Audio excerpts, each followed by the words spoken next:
সময়টা বড্ড কঠিন এবং এই সময়টা নিজেকে ধৈর্য সহকারে ধরে রাখাটাই হচ্ছে সবথেকে বুদ্ধিমানের কাজ। তো এখানে কোনো জ্ঞান বা উপদেশ নয়। তো অনেক চাকরি-বাকরি অনেক তো কষ্ট করছেন, অনেক সহ্য করছেন। তো আপনাদের কোনো সান্ত্বনা দেওয়ার উদ্দেশ্য বা ভাষা আমার কাছে জানা নেই। তো আমিও একজন ভুক্তভোগী তাই হিসেবেই বলছি। তো বন্ধুরা, তো অনেক প্রায় ১ লক্ষ চাকরি প্রার্থী যারা শিক্ষক-শিক্ষিকার যারা হবু শিক্ষক বসে রয়েছেন এবং ২০২২-এর টেট পাসকারী তাদের কাছে আমার একটাই অনুরোধ, আপনারা ধৈর্য হারিয়েন না। আপনারা আরেকটু ধৈর্য ধরুন। এত মাস এত দিন তো ধৈর্য ধরেছেন। আসলে বলার কিছু ভাষা নেই যে আগের সরকার কি বলবো, মানে আগের সরকারের বলার ভাষা নেই। এত জটিলতা এত তৈরি করে গেছেন সেটা আপনাদের সাথে বলে বোঝানো যাবে না। আপনারা নিশ্চয়ই জানেন। তো যে ক্ষেত্রে আপনাদের যে সব প্রাইমারি ইন্টারভিউ যে প্রক্রিয়া চলতে চলতে বন্ধ হয়ে গেল, এটা কিন্তু আবার নতুন করে শুরু হবে। এইটুকু আশা নিয়ে আমার কাছে আপনারা আশা রাখতে পারেন এবং আপনারা বোর্ডের কাছে ভরসা রাখতে পারেন যে আপনাদের কষ্টের ফল বিফলে যাবে না এবং আপনাদের ইন্টারভিউ খুব শীঘ্রই সেই সংক্রান্ত আপডেট কিন্তু আমি পেয়েছি এবং এই ভিডিওতে সেই নিয়ে আলোচনা করব। তো ভিডিওটি শেষ পর্যন্ত দেখুন। তো চলুন শুরু করা যাক। তো দেখুন, যে ওয়েবসাইটে আপনারা প্রাইমারি টেটের ওয়েবসাইটে আসলে দেখতে পারবেন যে দেখবেন সব কালার কিন্তু চেঞ্জ হয়েছে। তো বেগুনি থেকে কালার হয়েছে কিন্তু ওয়েবসাইটটা একই রয়েছে এখন পর্যন্ত।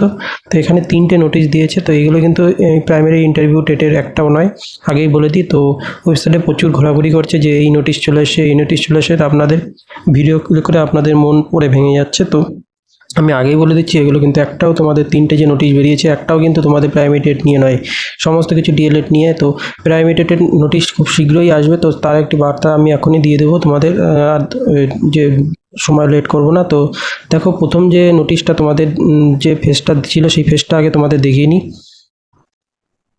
এই যে ফেজটা যেটা ছিল, প্রথম নোটিফিকেশন যে ২৭/২ তারিখে তো যে মাঝপথে বন্ধ হয়ে গেল। তো 5th ফেজ থেকে 10 ফেজের যে নোটিশ দিয়েছিল যে ফেজ হবে, কিন্তু মাঝপথে দেখতে পাবে যে ভোটের আসার আগেই তোমাদের নদিয়া ডিস্ট্রিক্ট হয়ে গেল, কিন্তু তারপরে বাদবাকি ডিস্ট্রিক্টগুলো আবার বন্ধ হয়ে গেল। বন্ধ হয়ে গেল কী কারণে? তারা অজুহাত দেখালো ভোটের অজুহাত। তো সেই সময়টায় করার কি দরকার ছিল? তো এই হতে হতে বন্ধ হয়ে গেল। 6 থেকে 10 পেজ আবার নতুন করে নোটিশ দিল, কিন্তু আবার কিছুদিন পর আর একটা নোটিশ দিল যেটা ভোট আসলো। এটা সরকারের ইচ্ছাকৃত ভাবেই করা বলা চলে। তো সেই ইচ্ছাকৃত ভুক্তভোগী আমাদের প্রায় 1 লাখ ডিএড প্রার্থীরা যারা চাকরি প্রার্থী রয়েছে প্রাইমারি। তো তাদের কাছে একটা খুবই আশঙ্কার বিষয় যে এতদিন ধরে কষ্ট করে সবাই রয়েছে কিন্তু আজ পর্যন্ত তার কোনো সুরা নয়। চাকরির জীবনটা এত যে কঠিন হয় তা যারা ভুক্তভোগী তারাই জানে। তো দেখো, পরবর্তী যে নোটিশটা কবে আসবে সেই নিয়ে বেশি উপদেশ না দিয়ে তোমাদের সাথে আসল জিনিসটা আলোচনা করি যে নেক্সট কবে আসতে পারে। তো ইউটিউবে প্রচুর ভিডিও ঘুরে বেড়াচ্ছে, তো সেগুলো কান দেওয়ার দরকার নেই। তোমাদের নেক্সট যে খুব শীঘ্রই আসছে সেটাও একটা প্রমাণ তোমরা পেয়ে যাবে। তো তোমাদের জন্য খুব বড় একটা আপডেট পেয়েছি, যেটা হচ্ছে দেখো, যে পর্ষদের তরফ থেকে যে একটা জানা যাচ্ছে যে পরবর্তী যে ক্যালেন্ডার সেটা নিয়ে কোনো অফিসিয়াল নোটিশ এখনো চালায়নি, বের করেনি, কিন্তু যে ভোটের কারণে যে দীর্ঘদিন যে অস্থিরতা সবার মধ্যে রয়েছে সেই অস্থিরতা খুব শীঘ্রই তো সক্রিয় হচ্ছে এবং খুব তাড়াতাড়ি কিন্তু তোমাদের শুরু হচ্ছে এবং কবে থেকে শুরু হবে তারও একটা টাইম সীমা এখানে বলে দেওয়া আছে। তো দেখো, সম্ভাব্য সময়সীমা যেটা হয়েছে, দেখো যে ভোটের কারণে যে আচরণবিধি ছিল সমস্ত কিছু ওবিসি ফাইল আটকে ছিল, তো সমস্ত কিছু আটকে ফাইল সমস্ত কিছু স্ক্রুটিনি কাজ চলছে, জানো তোমরা, সরকারের তরফ থেকেও জানা গেছে এবং সব ঠিকঠাক করে খুব দ্রুত গতিতে কাজ চলছে এবং সেটাও খুব তোমরা সবাই জানো যে প্রত্যেকেই। তো সব ঠিকঠাক থাকলে বলেছে কি আগামী জুলাই মাসের মাঝামাঝি থেকে আগস্ট মাসে, অর্থাৎ তোমরা কিন্তু জুলাই মাসের শেষের দিক থেকে আগস্ট মাসের প্রথমেই কিন্তু তোমরা নতুন ফেজের নোটিশ, অর্থাৎ 6 থেকে 10 যেটা বাদ হয়ে গেল, তোমরা একটু আগে দেখালাম যে ফেজগুলো তোমাদের বন্ধ হয়ে গেল, অর্থাৎ নদিয়া হতে হতে হয়ে গেল, কিন্তু বাদবাকি যে পরে যে ফেজগুলো 5টা ফেজ সেটা কিন্তু বন্ধ হয়ে গেছিলো। তো সেই ফেজের নোটিশ কিন্তু খুব শীঘ্রই তোমাদের চালু হয়ে যাবে। তোমাদের চিন্তার কোনো কারণ নেই। এতদিন যখন অপেক্ষা করেছে, তো আরেকটু সময় অপেক্ষা করো, তোমাদের কিন্তু খুব ভালো সময় আসছে, সুযোগ সামনে।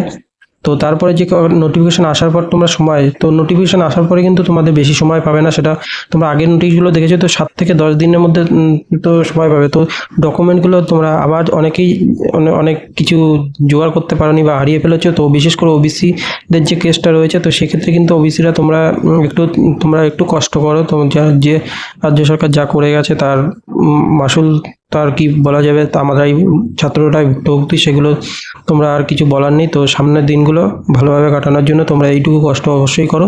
তো 2 সপ্তাহ 7 থেকে 10 দিন তোমরা সময় পাবে, তার জন্য তোমরা এখনই থেকেই প্রস্তুতি নেওয়া যায়। তো পর্ষদ কিন্তু এখন বসে নেই বন্ধুরা, যেন পর্ষদ সভাপতি আবার চেঞ্জ হচ্ছে। তো সেক্ষেত্রে দাঁড়িয়ে পর্ষদ সভাপতি এখন কিন্তু 2টো কাজ চলছে। একটা কাজ কি, তোমাদের ওবিসি সংরক্ষণ, যেটা কলকাতা হাইকোর্ট বলেছে যে তোমাদের যে নতুন 64টি জাতি সংরক্ষণ দিয়েছে, তো আগেরগুলো বাদ দেবে, সেই হিসাবে কাজ চলছে স্ক্রুটিনি। এবং সুপ্রিম কোর্টের নির্দেশ মেনে যে কোন জেলার আগে স্ক্রুটিনি করা হবে সেই জেলাগুলো খতিয়ে দেখা হচ্ছে। তারপরেই কিন্তু তোমাদের ভোটের আগে যেগুলো সম্ভব হয়নি, অর্থাৎ 6 থেকে 10 যেটা দিয়ে দিয়েছিল 6 থেকে 10 তোমাদের, সেইগুলো কিন্তু আগে নিয়ে নেবে তারা।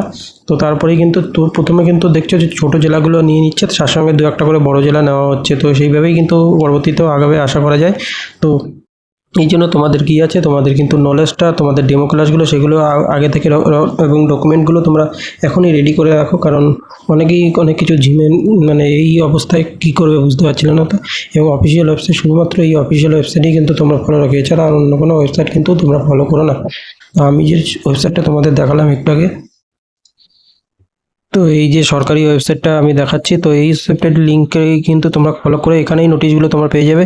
যেরকম এই 3টে নোটিশ 25 তারিখে তোমাদের, গত 25 তারিখে দিয়েছে, এখানেই কিন্তু তোমাদের খুব শিগগিরই তোমাদের ইন্টারভিউ নোটিশটা খুব শিগগিরই চলে আসবে। তো এই ওয়েবসাইটেই কিন্তু তোমরা ফলো রাখো, অন্য কোনো ওয়েবসাইট পাওয়ার কথায় কান দিও না। তোমরা দেখো ইউটিউবে বিভিন্ন ভিডিও ঘুরে বেড়াচ্ছে, তো অযথা তোমরা অন্য কোনো ফালতু ভিডিওতে কান না দিয়ে তোমাদের নিজেদের মতো প্রস্তুতি চলে যাও, এবং সঠিক আপডেট পেতে তোমরা অবশ্যই আমার চ্যানেলটা ফলো করে রাখো। এবং খুব শিগগিরই যে নোটিশ আসবে তার অবশ্যই আমি দিয়ে দেবো। তো ভিডিওটা ভালো লাগলে তোমাদের বন্ধুদের সাথে শেয়ার করে দাও, এবং লাইক শেয়ার সাবস্ক্রাইব করে দিও, এবং টেলিগ্রামে গ্রুপে জয়েন হয়ে যাও। এবং তোমরা ডেমো ক্লাসে কী কী প্রশ্ন আসবে নেক্সট পেজে আসতে পারে সেগুলো নিয়ে একটা ভিডিও অলরেডি 2-1টা করেছি, তো আরও ভিডিও আমি করে দেবো। তো তোমরা ভিডিও ভালো লাগলে লাইক শেয়ার সাবস্ক্রাইব করে দাও। আজকের মতো এইটুকুই আপডেট তোমাদের সাথে শেয়ার করার ছিল।